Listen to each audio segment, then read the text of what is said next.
अस्सलामुअलैकुम जी। अच्छा, ये आपको एक बंडल दिखा रहा हूँ मैं, ठीक है। 40 किलो का बंडल है, दुबई का पैक शुदा बंडल है। सीशेला ये कंपनी का नाम लिखा हुआ है, ठीक है।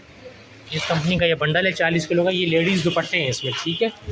अच्छा, इसमें मिक्स दुपट्टे हैं। इसमें लॉन भी है, कॉटन भी है और शेफून भी है। लॉन, कॉटन, शेफून के मिक्स दुपट्टे हैं और बड़े साइज़ के दुपट्टे हैं, ठीक है।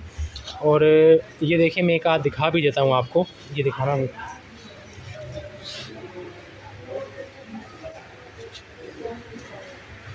ठीक है जी, ये बड़ा दुपट्टा है, ठीक है। ये आपको दिखा रहा हूँ मैं, ठीक है। एक और निकालना, हाँ ये निकाल लो।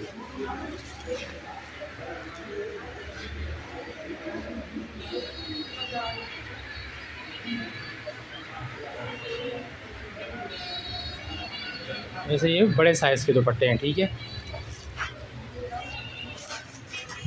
दुबई का ये माल है, ठीक है। और इसमें ये इस तरह के ठीक है, दुपट्टे इसमें शामिल हैं, ठीक है।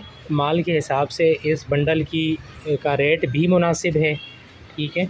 अब सारा बंडल तो मैं नहीं इसमें से कर सकता, चीज़ें निकाल सकता, ठीक है। इसमें इस तरह के दुपट्टे भी हैं, ये फैंसी टाइप के मोती सितारों वाले, ठीक है। इस तरह के ये सादे भी हैं, ये शेफून वाले भी हैं, ठीक है। ये कॉटन वाले भी हैं, ठीक है। और ये इस तरह के भी हैं, इस तरह के भी हैं, ठीक है। बहरहाल मैंने आपको तफसील से बता दिया है। बंडल 40 किलो का है, ठीक है। 40 किलो इसका वज़न है और दुबई का पैक शुदा बंडल है। जिस किसी को ये माल चाहिए मेरे व्हाट्सएप नंबर पे रब्ता करें।